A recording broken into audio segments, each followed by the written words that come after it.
This is Nathan Fantasy Football League Updates.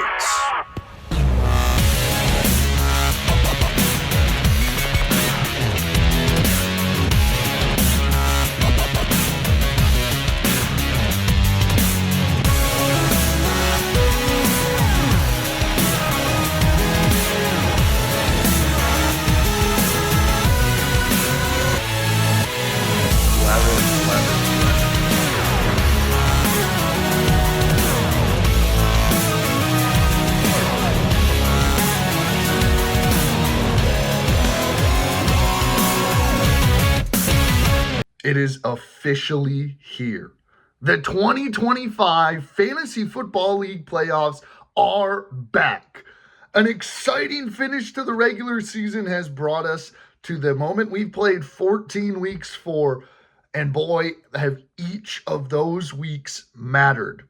We came into an exciting week 14 to round out the regular season with 7 teams vying for a playoff spot. 2 of them locked in, 1 of them eliminated, and then the other 7 had a shot to make it in.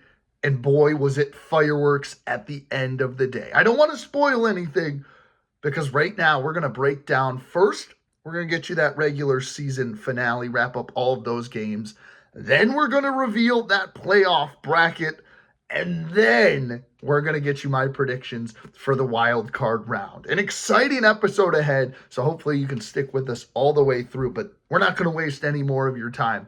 An absolute cinematic week, and it started with the Cancun Chameleons and the Tucson Gila Monsters. Both these teams wanted to win this game for different reasons. For the Gila Monsters, they came in 6-7, needing a win most likely to try to stay in the playoff picture and keep their 4-year streak alive of making the playoffs, and for that matter, their back-to-back championship hopes alive. Well, the Chameleons had won 8 straight, looking to make it 9 in a row and finish at 12-2, where that would be the best regular season record of all time in the fantasy league.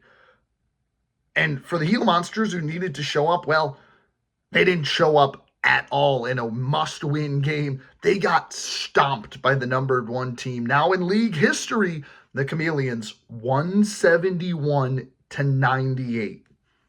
Didn't even crack 100, guys. Yeah, it was bad. And it stemmed from Jalen Hurts. 0.4 fantasy points. Probably one of the worst fantasy performances I've seen all season. Now, he played on Monday night, so that by then the game was already out of control, but still needed as many fantasy points as I could get if there was a points for tiebreaker. He turned the ball over 4 times. Did not help me any there. Certainly not where you want to be before the postseason, especially scoring 98. But there were some bright spots, I guess. Trevor Lawrence, 19-17 for Jacobs. Texans defense got 13 and outscored Jamar Chase, Kenneth Walker, Chris Olave, the rest of my team. Oh, just a horrible week for the Gila Monsters ahead of the postseason, trying to sneak into the playoffs. You laid a goose egg. Big misses off the bench were Kamani Vidal and Kenneth Gainwell. But that falls to 6-8, and playoff hopes were in jeopardy for the Gila Monsters. For the Chameleons, congratulations. You have the best regular season finish of all time. Awesome week. Josh Allen, 37. Yeah, 37. Your defense and kicker combined for 44. 20 from the Seahawks defense. Brandon Aubrey on Thursday got you 24 fantasy points. Really helped out when Kirk Cousins got you 2 and George Pickens got you 8 and Ladd McConkey got you 2. Yeah, it didn't matter. The defense and kicker and Josh Allen carried the Chameleons to a victory with this week. Those 3, yes, 3 fantasy players, 2 of them the kicker and defense, almost outscored the Gila Monsters team. Big misses off the bench, 12 from Colston Loveland, 15 from Woody Marks, and 14 from Amarian Hampton. But again, didn't matter. Chameleons rolled to their 12th victory and 9th straight as they lock themselves into the playoffs and look forward to hopefully making a bid for the championship. Matchup number 2 was a thriller as the Guantanamo Bay Flying Squirrels looked to stay in a possible playoff race. Well, the Ball and Boas didn't really have anything to play for except trying to end a little bit of a cold streak they were on. They had already locked in a playoff spot, so this one didn't matter. But for the Flying Squirrels, it meant everything. 169 to 162. A big win for the Flying Squirrels, who did hang in the race, and they got a great performance from Joe Burrow in week 2 back from injury, 23 fantasy points, 18 from Dak, 17 from Kyron, 21 from DK, and 28 from JSN. And how about 24 from Christian Watson? Really great offensive performance from the Flying Squirrels. Big misses off the bench. 19 from Jacoby Brissett and 14 from David Montgomery, I guess, are the biggest misses there. Over for the Ball and Bow is you can't be discouraged by this performance because, again, you had great offensive output. 21 from Lamar. He finally got back on track after 3 straight weeks in single digits. Whoa. Sam Darnold, 22 fantasy points. CD got you 18. And 37 from Michael Wilson. Well, as long as Marvin Harrison Jr. stays out, this guy could be a staple. I mean, getting 18 targets a game, kind of crazy. Really big misses off the bench. I guess Alec Pierce with 13. Tesla maybe with 10. CJ Stroud had 12. But really no glaring big misses. You started who you could, and you only fell by 7 fantasy points. But there is something to note that the Ball and Boas have lost multiple games in a row coming into the playoffs in that final couple of weeks. So good thing to note there. Well, the Guantanamo Bay Flying Squirrels, they are winners and maybe snuck into the playoffs. We're going to find out a bit later. Matchup number 3, it's the Empire Strikes Back taking on the Zestmeisters in what was going to be a massive game for both sides. Zestmeisters win, and you can probably make your first ever playoff appearance. A loss puts that in jeopardy. For the Empire, win, and you lock up the number 2 seed and a bye because you won the NFC division. This one was a thriller. But at the end of the day, the Empire Strikes Back. Get it done and lock up a division championship in the NFC, 153 to 115. Looking at the numbers for this one, the Empire, Tyler Shock, 21 fantasy points. Pretty good day for him. Really outbalanced Tyrod Taylor, who did slightly worse than Jalen Hurts. And that was hard to do with 0.4. He got negative 1.76. Ooh. And went down with an injury as well. But, everybody else kind of picked up the slack. 21 from Travis Etienne. You got 18 from Jalen Waddle and 35 from Puka Nacua. I said he'd be one of the top scorers of the week against Arizona. He was certainly doing that. Big miss off the bench, Chris Godwin with 10. But at the end of the day, you started the right pieces and they got you a win to lock you back into the playoffs and win your division for the second time in franchise history. For the Zestmeisters, a disappointing end to the season. They have lost 4 straight now. Really a rough one. You made the right moves at running back. You got rid of Kenneth Gainwell, which, again, he did drop 16. But you added Devin Neal, 15 from Jalen Warren. Bad news, Daniel Jones probably done for the playoff push. 0.8 fantasy points and a ruptured Achilles. Just brutal loss there, losing that number 2 quarterback, who that tandem of quarterbacks was really carrying this Zestmeisters team. They'll have to look for a replacement late in the year. Patrick Mahomes also struggled with 6 fantasy points. Nico Collins has turned the corner, been a lot more solid, 16 fantasy points for him, and 27 from T. Higgins was pretty excellent. But the rest of the team did not hold up their end of the bargain, and there really were no big misses off the bench. I guess Geno Smith with 9 would have been better than Daniel Jones or Patrick Mahomes. But wow, all 3 of your quarterbacks on roster score single digits. Shows you kind of the stretch that this team is on right now for the Zestmeisters. They fall to 6-8 and are now jockeying, and were jockeying for a position in the playoffs. We'll get to that shortly. Matchup number 4, we're going to jump to Lyndon the Crow and the Rocky River Rough Riders. Rough Riders really win and you're in. You've got one of the easiest stretches to end this season in quite some time. Well, Lyndon the Crow, they're just trying to play spoiler for the second week in the row after coming off a big upset victory. And they did it again. Yeah, Lyndon the Crow won their final 2 of the year in upset fashion to make the playoff race just a little bit more interesting. 136 to 115. It was the quarterbacks that did no wrong this week for Lyndon the Crow. Aaron Rodgers, 21 fantasy points. Shadur Sanders, 33 fantasy points. Career day for the rookie out of Colorado. And wow, I got to say, really impressed with that fantasy performance. Really, hats off to him. Got the Lyndon the Crow, the win this week. They got Chase Brown to chip in 18, 15 from Kyle Pitts, and 14 from Javonte Williams. Really helped elevate Devontae Adams being pretty rough with 6, and Ashton Genty being rough with 5. Big misses off the bench, 28 from Tony Pollard, but that's about it. A good start week for Lyndon the Crow. Helps them get their 5th win of the season. As for the Rough Riders, well, where did things go wrong? Went wrong, well, really everywhere. Jared Goff did get you 16 and 15 from Dallas Goedert, but everybody else, well, Jake Bates as well, 15 from him and 10 from the Bills defense. Everybody else was extremely disappointing. 9 from Bijan, 11 from Baker Mayfield. He has really fallen off a cliff. 7 from Rashee Rice. Big misses off the bench. J.J. McCarthy, 20 sitting there. Tough loss there on the start-sit side. That could have really made a difference in this game and possibly gotten the Rough Riders a win. But nonetheless, just a tough week for the Rough Riders, who really had the easiest stretch, squandered it, and now they are jockeying for position at 6-8 when we'll reveal that playoff bracket. Final matchup, it was the game of the week. We know 2 6-7 teams came in, the Michigan Avengers and the Brooklyn Bunnies. Winner would be into the playoffs. Loser have to fight for a spot.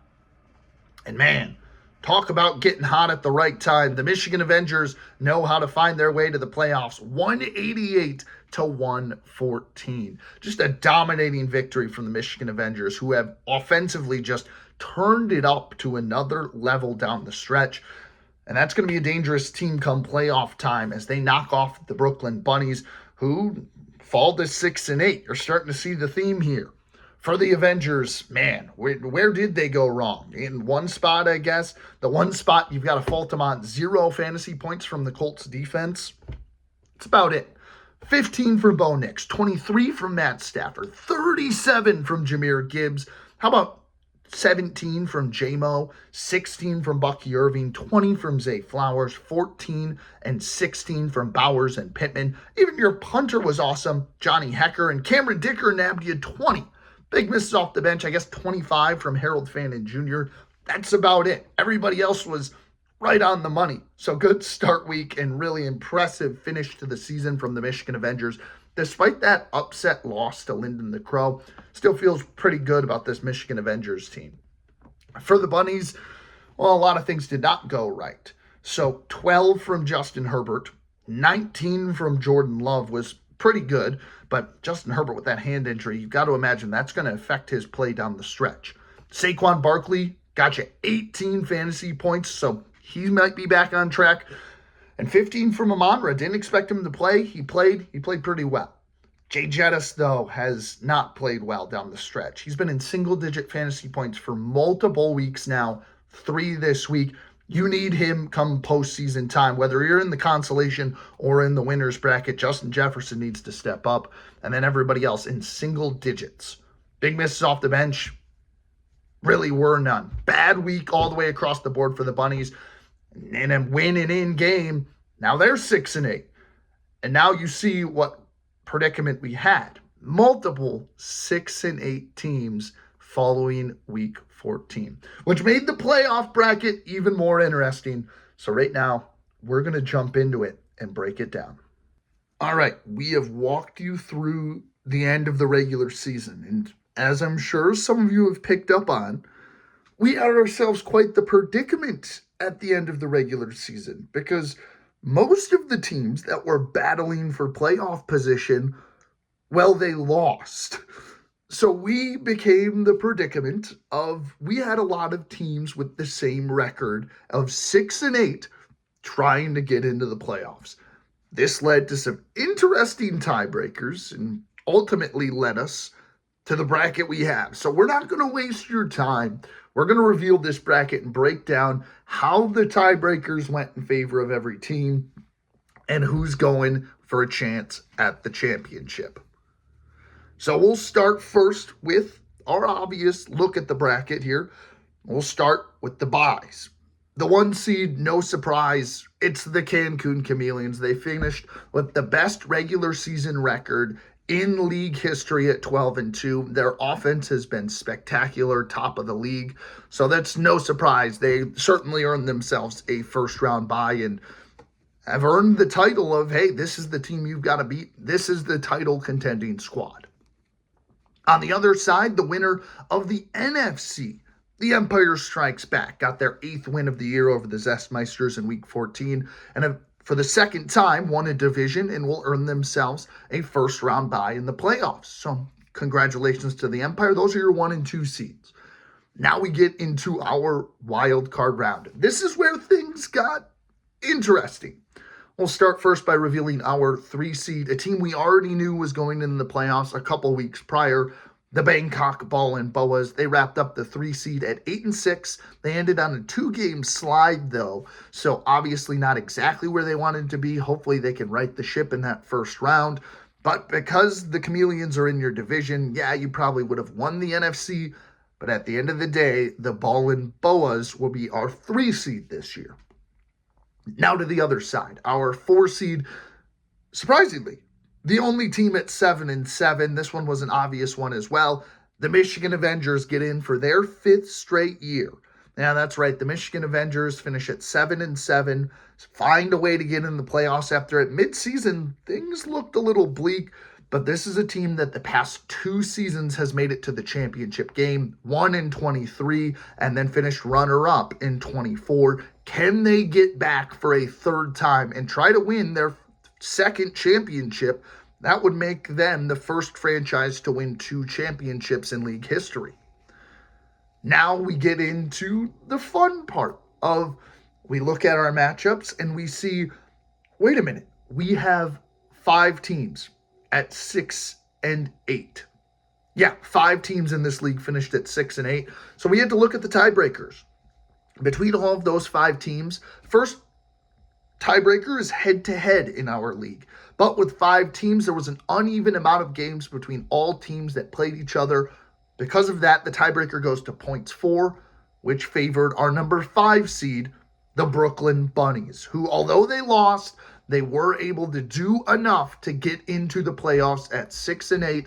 That team is still very dangerous with 3 first-round picks on that roster, Amon-Ra St. Brown, Saquon Barkley, and Justin Jefferson. They just got to figure it out. Justin Jefferson, Saquon Barkley-wise, could be a dangerous team. And then we were left with 4 teams left. That would be the Guantanamo Bay Flying Squirrels, the Zestmeisters, the Tucson Gila Monsters, and the Rocky River Rough Riders. So with the Bunnies already in, we learned an interesting thing about the fantasy playoffs is that they go back to the original tiebreakers. So head-to-head was reset. And this time, because of an even amount of games, in what really was a shocking turn of events, the Tucson Gila Monsters made it back to the postseason. Unbelievable. Because they had to head-to-head over the Rough Riders, they beat the Rough Riders the one time they played, they beat the Zestmeisters the one time they played, and they split with the Flying Squirrels. They are into the postseason. If the Flying Squirrels would have lost to the Ball and Boas, this tiebreaker would not be possible because the Zestmeisters and Rough Riders played each other twice. So when the Flying Squirrels were added to the formula, each team had played that entire pool of teams a total of 4 times. Because of that, the Gila Monsters are going back to the playoffs for the 5th straight year, trying to go back-to-back, and they stun everybody because they did not have the points 4 tiebreaker after scoring 98 in Week 14. The Tucson Ties magic lives on, baby. Let's go! The Gila Monsters unbelievably are dancing in what is probably one of the most surprising playoff pictures we have ever had. Thank you for whatever magic was done, but certainly am happy to see the Gila Monsters in there. And this means that the 4 teams eliminated are the 7-seeded Rocky River Rough Riders, Zestmeisters at 8, Flying Squirrels at 9. Thank you for letting the Gila Monsters get into the playoffs, Flying Squirrels. And then Linden the Crow. Those 4 teams will be in the consolation bracket, battling in the losers bracket for the ultimate punishment this season, which is a special calendar for everybody in the league. But magic for the Gila Monsters and Bunnies, who, yes, we have two 6-8 teams in the playoffs. So it's only fitting we catch up with a coach who, I got to say, is probably pretty surprised to be in this situation. So let's send it over to the head coach of the Tucson Gila Monsters. Welcome in, Coach. How are you doing? Thanks, Nathan. Really appreciate it, and for you having me on. Just really thankful and blessed to be a part of such a great league for year number 5 and get to compete at a high level in arguably the best fantasy football league in the entire nation. Well, an exciting time for your franchise, 6-8, but a special way for your guys to end the regular season, making it into the playoffs. How happy are you guys, and what's the energy like over there that you guys continue to play meaningful football in the postseason? Man, we are extremely blessed. That is for sure. I think from where we came from, everybody knows, starting the year 0-5, rattling off 5 straight from these guys. That's a testament to this team. If you would have told us at midway through that 5-game stretch of losses that this team was going to be playoff bound, I don't know how many people would have believed you, but it's a testament to the guys we've got in this room. We knew who we had when we drafted them, but they really showed up and showed out. No quit, and they found a way to get us some wins mid-season and a little bit down the stretch here. I know it didn't quite end the way we wanted to regular season-wise, but we are certainly happy with the performance those guys put forward and to give us another opportunity here in the playoffs. Because for us, obviously, we've been in the postseason. We kind of are familiar with this scene, and we know how to coach for wins. But, in the postseason, your record is back to 0-0. So I don't care we come in 6-8 with a losing record. Doesn't matter at the end of the day. We could be playing anybody. It's still 0-0 when you get into the playoffs. 1 game, 1 loss, you're done. So we are just thankful to get the opportunity to play meaningful football. And we are excited for the opportunity to get to play the ball and boas this week and try to track down another championship. Your guys' 5th straight playoff appearance. How do you keep up this sort of consistency in such a competitive league each season? Yeah, it's been fun. I mean, that's kind of the standard we've set as a league manager and owner is it's playoffs or nothing. I mean, when you set that standard, no matter how many different faces you've had come into the building and changing of players each year, this expectation still is these players are going to help us get to the playoffs and then hopefully from there win a championship. And we feel like this year we've still got that type of group. Just because we're 6-8 and coming in does not mean that we're, as the 6th seed, we can't go and win a championship. We still feel extremely confident in these guys, and the expectation is still there that this is a championship contending team. It doesn't matter if you're 1 or 6, you can still get the job done, and we have that same faith in the guys, and we believe we can still go out there and win no matter who the opponent is on the other side. Well, looking ahead to your matchup, how are you guys feeling about drawing the ball and boas in round 1? Pretty good team there that had clinched their playoff spot, one of just 2 teams to do that outside of week 14. Yeah, we are excited for this test that the ball and boas present to us. They are technically the 2nd best team in the league. I know they didn't get that divisional bye because the Chameleons won their division, but it's a good football team. They won a lot of games. Their offense was really good, and they found ways to win football games when they were missing some of their best players. CeeDee Lamb missed some time. Lamar Jackson has missed some time. I know he's been sort of shaky this season, but that's still a very good fantasy football player that easily can go for 25 plus and ruin our championship hopes in week 1 of the playoffs. So we are aware of this team's talent. They've had a really good season with some young players at the core, at the running back position and that wide receiver 2 spot. So you got to watch out for them. They are super explosive at times.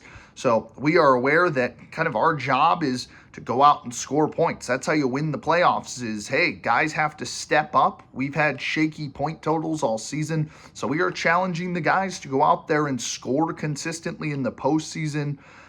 and just really get into the end zone. That's the biggest goal here for us against the Ball and Boas, because we know their offense has the potential to be dominant. They're really consistent. They don't really have massively bad weeks, but we do know they've had their fair share of struggles recently. So they are trying to get the ship right ahead of the playoffs here and heading into that first wild card round just as much as we are. We are both coming off a couple losses, so it's going to be a fun matchup. One of these teams will get to move on, and we know the elephant in the room is this squad has not won a playoff game in league history. So that's the kind of the elephant in the room for them, and we will let them deal with that challenge. But for us, experience we think will help us. We know that these guys, we're going to put our best guys into the starting lineup, and we told them find the end zone, and we challenged them to do that, and we hope they do and can move us on to that second round. But yeah, we're excited with the draw we got. We feel like the 6th seed, I know it's not the flashiest pick. We could be the 1 seed or the 6th seed. We didn't really care. We knew we could get the job done, but our side of the bracket we feel like is pretty good, drawing the Ball and Boas, and then the Empire. We are happy to keep the Chameleons on that side for the time being and let somebody else deal with them until hopefully the championship when we meet up with them. All right, final thing then, Coach. For you guys, what is it going to take to go back-to-back this season?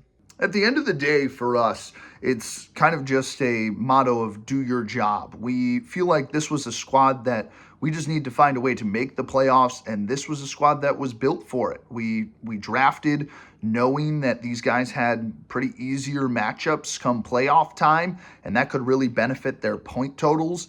But again, we have challenged some of these guys that have to step up. Kenneth Walker's a big one. We said, hey, dude, find the end zone. This Zach Charbonnet guy, boot him out. You got to be able to punch it in from 20 yards out. Don't even give him a shot on the field this week. So we have challenged a lot of the guys, especially Jalen, who's coming off a pretty rough week last week, to get back on track, to find the end zone. We need all the points we can get, and we're going to put the guys that we think can score the most out on our starting lineup to hopefully get us a win this week. But yeah, we are excited. It's going to take a lot of consistency here in the postseason. Obviously, we've got to deal each round as the 6th seed with 5 points behind to start each round, but we're not too worried about it. We still think we can make up that 5-point deficit pretty easily across the board. Just, again, challenging the players to have their best outputs each week. Well, thanks so much for your time, Coach. Really a pleasure having you on. Hey, thank you so much today. Appreciate you having me on. For all of you watching, don't forget, go Gila Monsters. Hope you guys are rooting for us in the postseason. We're looking to make a run, and hopefully we'll talk again when we make it to the championship. Thanks so much, Coach. That was the head coach of the Tucson Gila Monsters. So now we've heard from the coach. Let's find out what I think now is going to happen in our wild card round.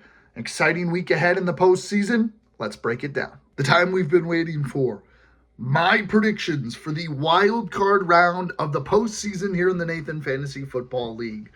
We just broke down the bracket, heard from the 6th team into the playoffs, the Tucson Gila Monsters.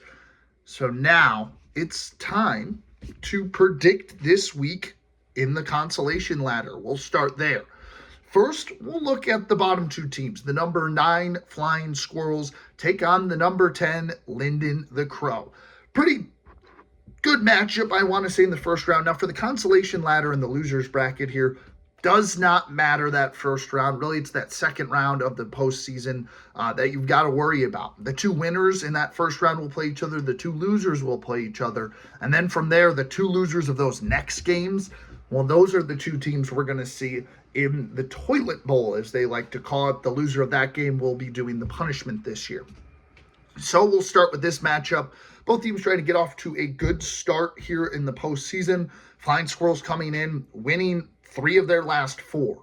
Well, for Linden the Crow, they started the year 3-1, lost 8 straight, and then won their final 2. So both of them coming in winners in a couple of their last games, feeling good about the team. So it'll be interesting to see who loses momentum and who keeps that momentum rolling.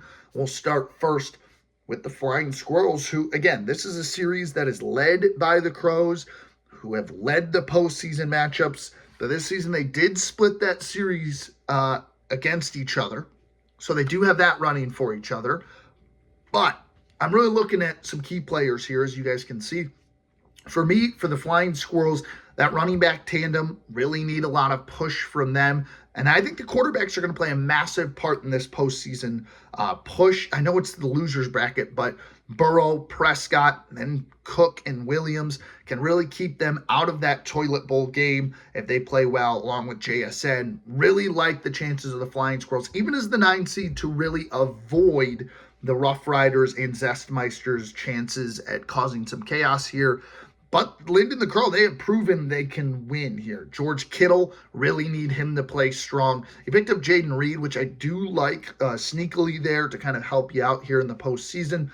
Devontae Adams needs some big games down the stretch. And then that running back trio. Chase Brown has turned it up with Joe Burrow back. Javonte Williams has been pretty solid as well.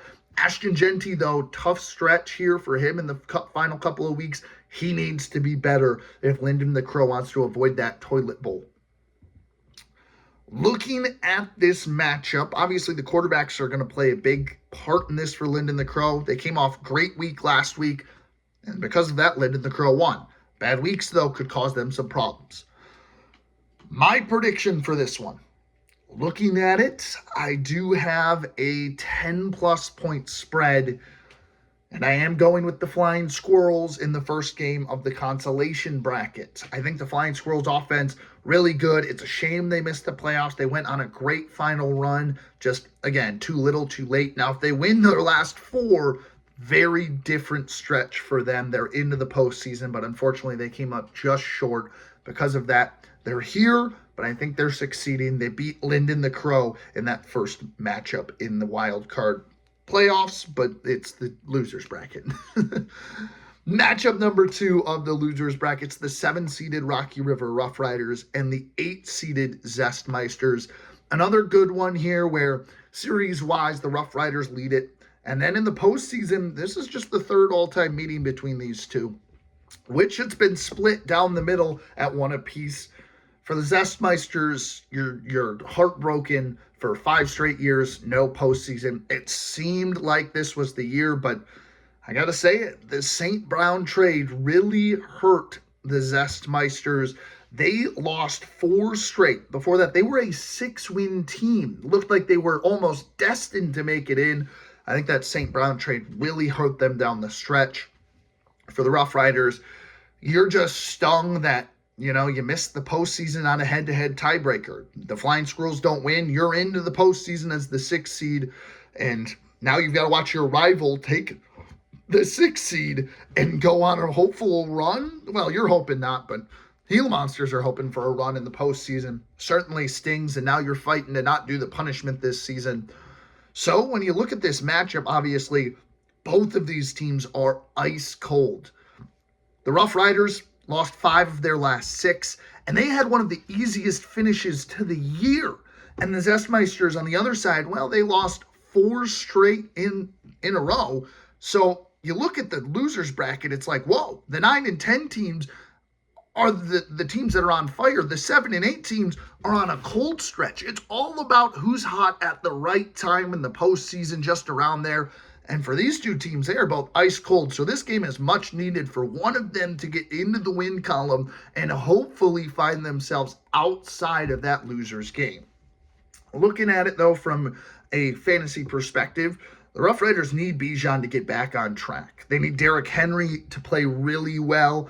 And I'm really looking at that receiving core and going, hey, Rashee Rice, got to have a good game down the stretch for the Chiefs. He's been excellent, but you need him to really pop off and score a ton of points. 30 plus would be excellent. They need their big time fantasy supporters to do well. That quarterback room, man, Baker Mayfield, Jared Goff, you need to see a little bit more life out of them because they've been pretty rough as well. Jackson Dart maybe can chip in here down the stretch. One of those 3 quarterbacks, or really 2 of those quarterbacks, need to figure it out here in the postseason to keep the Rough Riders out of that toilet bowl. Over to the Zestmeisters, man, Kamara probably back this week feels all right, but Not quite sure what you're going to be thinking there, what you're going to need to do at that running back position. Again, you've got his handcuff and Neal, which will be good for you. But Jaylen Warren, I do think has a pretty good week against Miami this week. I do favor the running back pretty well. Nico Collins has been excellent down the stretch. And then Patrick Mahomes is going to have to do a lot of heavy lifting to keep the Zestmeisters team out of that toilet bowl game after Daniel Jones goes down with an injury. And then you're trying to figure out that wide receiver 2 flex option. Devonta Smith's there. Rome Odunze's probably on the bench. I don't mind Wan'Dale Robinson this week. I think Wan'Dale Robinson, a sneaky good fantasy player this season who has certainly had his moments. I don't hate the start for the Zestmeisters, but man, Geno Smith is going to be a rough start through the consolation ladder. Looking at this one, my predictions get us a 7-point spread that is going to have me taking the Rocky River Rough Riders. That's right, I'm taking the Rough Riders in this one. I think they've just got a little bit more of oomph, and the Zestmeisters are running low on healthy bodies into the postseason. Missing Daniel Jones is going to be huge. Missing Amon-Ra St. Brown, also huge. So I'm going with the Rough Riders to get a loser's bracket win in the first round. So now we're to the best part of our bracket, the winner's bracket. The thing that matters. All of these teams are fighting for a championship, but it's one loss and you're done. We'll start first with the 2 teams getting a bye. Cancun, enjoy your trip probably to Cancun, 12-2, the favorites to win it all. Best offense in the league, best regular season ever in league history. They've won 9 straight. It's tough to bet against them. For the Empire, well, you get a day or a week to get things straight. Jaden Daniels is probably back. He obviously played last week. Didn't play great, but you got to imagine he's only going to get better, and hopefully not by this week, but maybe next week he's at full strength, ready to go. Great aspect to have back in that playoff push at QB for the Empire. But both of you enjoy your time off on your buys. We've got 2 wildcard rounds to break down. First and foremost, we'll start with a repeat matchup. Yeah, this was played last week, but we're doing it again. The 4-seeded Michigan Avengers take on the Brooklyn Bunnies. And something we should note, every higher seed in the bracket system will start with 5 extra points for being the higher seed in the matchup. So a crucial thing, seeding in every game in the regular season, very important because of that system. So keep an eye on those. We'll start first, Michigan Avengers. Man, they lead this all-time series. These are 2 blue blood teams that have made it all 5 years into the postseason. You've got the 2021 champ in the Brooklyn Bunnies and the 2023 champ in the Michigan Avengers. But man, the Avengers team is dominant in this league. They have the most wins so far in 5 seasons or 5 regular seasons in league history. They have been to the championship game the past 2 seasons and lead this all-time series 8-2.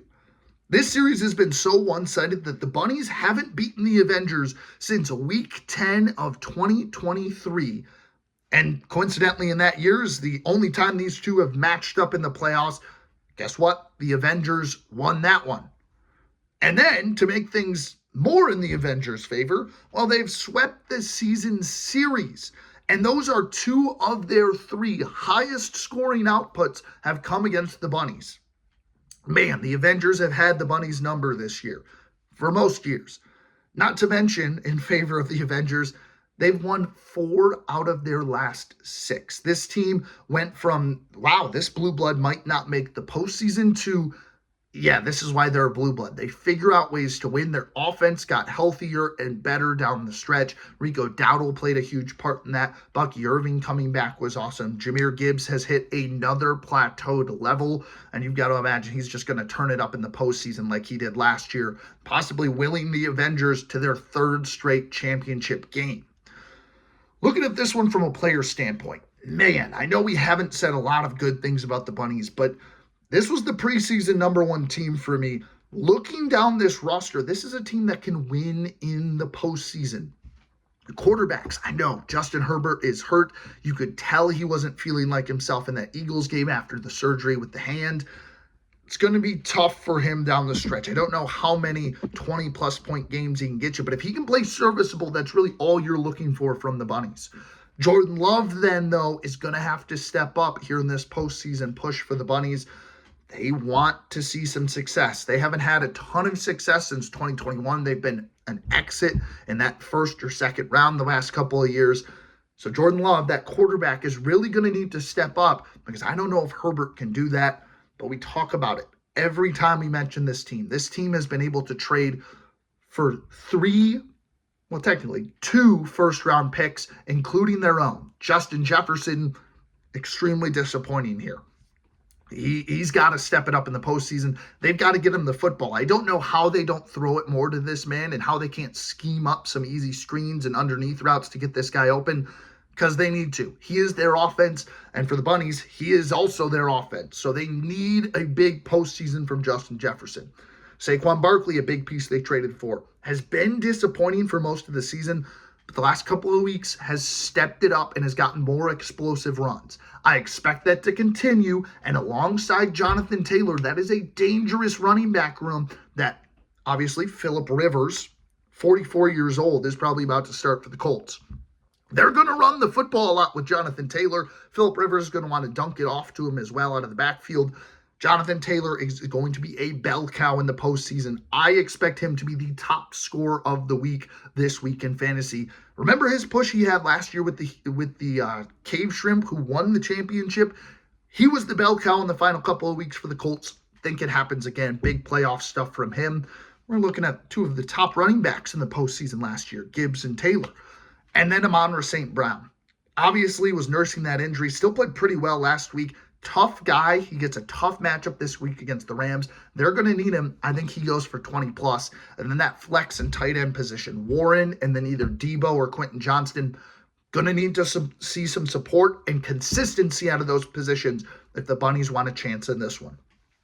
So after that massive breakdown, both these teams could make some noise. But in a 6-point spread, I am going with the Michigan Avengers. I think there is something to say about winning and getting hot offensively at the right time. The Michigan Avengers have done that. They know how to win and dominate in the postseason. Michigan Avengers keep their playoff hopes alive with a massive win in the Wildcard round. They will take on the Cancun Chameleons in round 2. So that brings us to our final matchup. The 3-seeded Bangkok Ball and Boas take on the 6-seeded Tucson Gila Monsters, who, the Tucson tie, we are happy to be here. We have to be. And this is a team with a great history. This was just a really rough regular season year with injuries, suspensions, and just inconsistencies across the board. And that's a big thing in the postseason. You have to be consistent and score a lot of points to make it deep into the playoffs.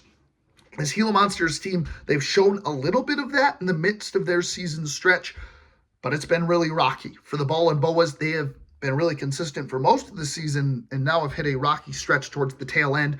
But they do have guys getting healthy and back to full strength, specifically Lamar and CD.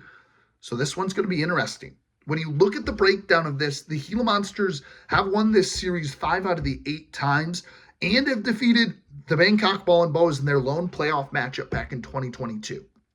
This is a Gila Monsters team that won the chip last season and has really just dominated in the playoffs. They have finished worst 4th place, but have always made it to the second round.